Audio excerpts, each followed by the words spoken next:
Welcome to the Real Estate Espresso Podcast, your morning shot of what's new in the world of real estate investing. I'm your host, Victor Menashe. This is the weekend edition where we interview notable people from the world of real estate investing.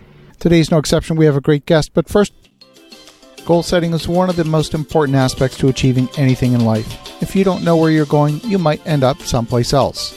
I'd like to invite you to join me for 3 days on the Mexican Riviera for an intensive goal setting retreat so that you start your 2020 with energy, purpose, focus, and momentum.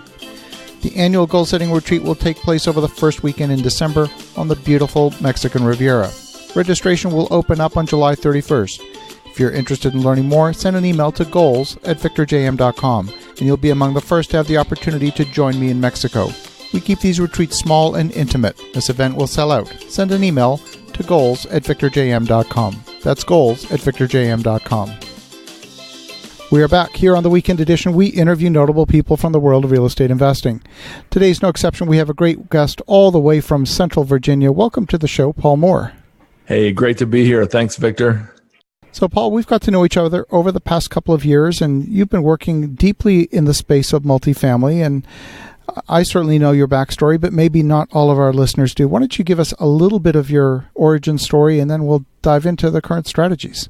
Absolutely. Well, I had an engineering degree, then an MBA, went to Ford Motor Company and really loved it, but got bored there pretty quickly, realized I wanted to be an entrepreneur, started a company with a partner. We did that for 5 years, sold it to a publicly traded firm back in 97. Wow.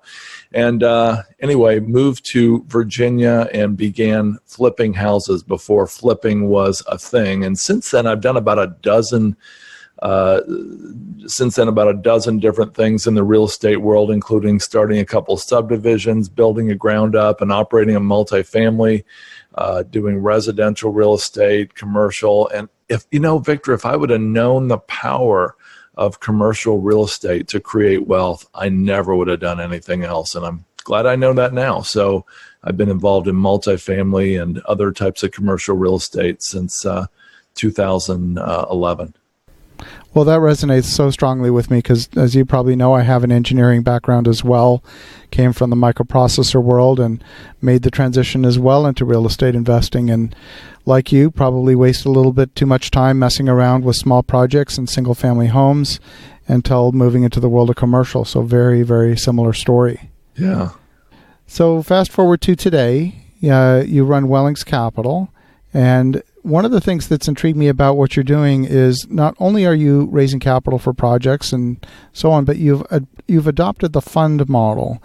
Now, a fund model is a little bit different than financing projects individually because you've got to, when you collect funds for a fund, of course, your investors expect a rate of return basically from the day they deposit the funds.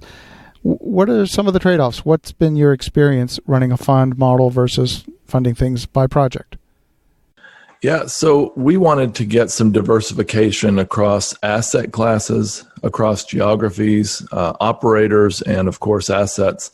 And we thought this would be a great way to do it. So by starting 2 different funds, we were able to even diversify across the investor type. What one fund we have is for investors who want growth only and just a multiplication of their principal, and then the other one is for folks who want income and growth as well. One of the disadvantages to a fund, that one of the reasons I didn't want to do it was the additional fees. And I didn't like that investors would have that additional layer of fees by paying us. But we got around that by we found out that, our syndicators, the operators we're investing with, were happy to pay us, give us a much better investor premium by bringing, $1 million or $2 million at a time than we would as an individual investor. Most of our investors are $50,000, $100,000, maybe $200,000. And so they're getting to be part of this premium, and that offsets our fees, which I really love. One of the things we wanted too was we really wanted to get into recession-resistant asset classes. And we were really surprised when we started checking out self-storage and mobile home parks some time ago and realized, wow, that they really are recession resistant. And they do well in good times and bad times. And we can talk a little more about that later if you want. A third thing that I didn't like was the lack of control that I would have by, going with all these other operators. But I actually realized that for me, at least, that was an advantage, Victor, because I actually was able to find best-in-class operators that are very, very good in their niche. So we found a best-in-class operators in self-storage and in mobile home parks, and hopefully we will in apartments as well. And by working with them, they're getting outsized returns. They have better opportunities to buy right that we didn't have, honestly, as a small company. And so we're tapping into these best-in-class operators, which is actually making it even better for our investors. So that's kind of where we're at with the funds. I love that. One of the things that I've noticed, of course, with the fund model, when you take funds in, your investors expect a rate of return. Do you feel pressure to deploy the capital and maybe buy something that might just barely meet your criteria simply so you put the money to work? That was another reason we didn't like the fund model. And in fact, somebody I almost invested with said that they wouldn't even do a fund because of that exact thing. So we counteracted that, Victor, by only raising money when we have something to deploy it into. So right now, as we're recording this, one of our funds has been paused for 3 months because we're waiting for the next deal to deploy money into, and the other fund will be paused at some point soon while we regroup and decide where to invest next. So that's how we offset that issue. Got it. Now, when we spoke before the show, you mentioned that you'd love to do something in multifamily, but had a bit of a hard time finding deals that met your criteria. What are you finding in the marketplace right now, and how are you handling that? Yeah, honestly, I think that, first of all, our company, our team did not do a great job. We did not have a great acquisition strategy. And so I think that's one thing that hurt us personally, Wellings Capital. I think right now that as I look around and talk to people, I think there are about half a dozen reasons the multifamily is overheated. One is institutional investors increasingly competing for smaller, older, less stabilized assets in lesser, smaller cities. Number two, there's international money coming in. I got a quote from a Chinese investor who said, "I would accept a 0 cap rate if I could just get involved in U.S. commercial real estate." Well, how are we going to compete with a 0 cap rate, Victor? That makes no sense. Makes no sense at all. Well, they wanted to get in the U.S. dollar and get out of the Chinese currency. That was their thinking, at least. So there's 1031 exchange money coming in, and I can understand their point. They would rather, especially those investors from high tax rate states like California, who say, look, I'd rather overpay by even 10 or 20% than give that same money or more to the government. And I get that. There's also IRA money, self-directed IRA money, which sometimes, Victor, seems to be a little less careful in their discernment of what they're buying and how much they're paying. There's also newbies. I call them newroos. In fact, these are newbies who are gurus now. They weren't even investing in real estate. They might not have even been out of high school in the last recession 11 years ago, but now they're telling people it's okay to overpay. This time it's different. And we all know how that's going to end. Oh, my goodness. Yeah. Worst is the wolves in sheep's clothing, which are the newroos who go on and actually intentionally deceive their investors just to make a fee. And you know what I'm talking about. Sadly, I've run into some of those as well, and the telltale signs are there. When you see them, you steer far clear of them. They're the ones that focus strictly on raising capital. They have no focus on execution. They've got no focus on operations, and they don't even know what questions to ask when it comes to operations. You can spot them a mile away. Yeah, it's true. I was actually at a conference recently, and I heard a very famous multifamily syndicator say that it's okay to overpay for multifamily. He said, just get in the ball game. You'll be glad you did. And I thought he was joking. I literally thought there was a punchline coming, but he was serious. He said, just go ahead and overpay. It doesn't matter. Just get in. And that's the exact opposite of the thinking of people like Charlie Munger and Warren Buffett and Ray Dalio and Howard Marks, people I read. I think that there's going to be problems on the horizon at some point. What do you think, Victor? I think so too. And, the sad thing is some of those folks have done that. They've overpaid. They've simply allowed inflation to do its magic, and it's turned out okay for them. Of course, a rising tide lifts all boats. And when that happens, a lot of these folks end up thinking they're a lot smarter than they really are, or that somehow the magic of the market will take care of them. And occasionally, sometimes, it works out. But you're not in control, and it doesn't always work out. And so it's really a very dangerous thing to do. You really want to buy right. The money is made in the buy. I mean, everybody's been saying that for years, and it's true. You definitely don't want to overpay. Absolutely not. That's a recipe for failure.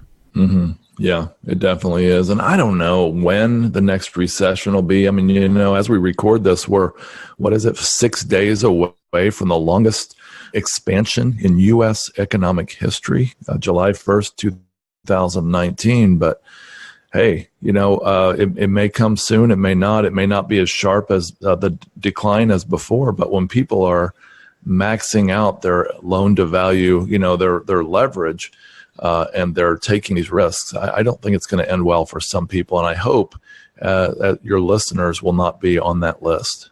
Yeah, me too. So you've transitioned away from multifamily. You started looking at other asset classes. You mentioned storage. What else have you been focusing on? Yeah, self-storage and mobile home parks. Mobile home parks, they don't seem really exciting, but like our friends on Real Estate Guys Radio say, live where you want and invest where it makes sense. And it's the only asset class that I know of that's actually shrinking in size every year, but the demand is increasing. 10,000 people a day, Victor, in the U.S. are turning 65, and about 50% of them have $10,000 or less saved for retirement. But a lot of them, over 50% likely, have some home equity. Then some of them are willing to trade it in to buy a mobile home and reduce their monthly expenses to, say, $300 to $500 a month for lot rent in a mobile home park. And actually, I had a friend whose father was a successful doctor, and when he retired, he actually went to a very nice mobile home park. And so it's a great asset class for that. The switching costs are almost insurmountable for almost everybody. If somebody gets mad at their mobile home park, manager, they're probably not going to spend $5,000 to move their single wide, or even $10,000 to move their double wide down the street to save $30 or $40 a month. And it's very similar with self-storage. If I'm renting an apartment to you for $1,000 a month and I raise the rent 6%, you might move rather than pay that $60 a month, that $720 a year you're locking in for. But if I raise your self-storage unit by 6%, you're probably not going to rent a U-Haul, spend a Saturday, get your friends together to move your stuff down the street to save just $6 a month. And so, especially when it's a month-to-month contract and you're thinking, I'm not going to be here much longer anyway. But self-storage and mobile home parks both did very well during the last recession, and we expect they will again in the future. One of the things I've seen in the storage industry is that there's an awful lot of new capacity coming into the market. There's a lot of institutional money coming in and investments being made that, frankly, from my point of view, don't make any sense, and yet they're still happening.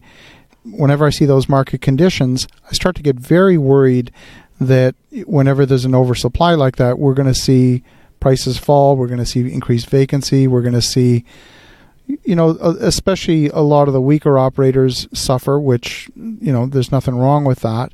But at the same time, if we're in that middle tier, we're not necessarily the institutional players, that we could suffer as well. What do you think? Oh, it's already happening. It's absolutely true. I know of a bankruptcy of a new facility already in Charlotte, North Carolina. It's well known that Boise, Idaho is extremely overbuilt. There's going to be a lot of casualties. And this is why we are focusing on finding demographic holes in the marketplaces where there just happens to be no self-storage, on the rare occasion that we're investing in ground up. But the main thing we're doing is we're looking for mom and pop operators that are in the path of growth. There are 53,000 self-storage facilities in the U.S. That's the same as McDonald's, Starbucks, and Subway combined. And about 40,000 are owned by independent operators, and probably 35,000 of those are owned by mom and pop, one asset owners. And so by finding these with latent potential, we're able to actually invest in these deals where the sellers don't know or don't care how to maximize revenue. They don't add all the value adds that can be added. They don't do U-Haul truck rental. They don't have a showroom. And they don't often have a lot of climate-controlled storage. They often do, however, have vacant land where they either had paid parking or weeds. And so that can often be built out, and the returns are phenomenal. And again, I mentioned earlier, I never would have done residential if I'd have realized the power of the value formula, the leveraged value formula in commercial real estate. And this is where it comes into play big time.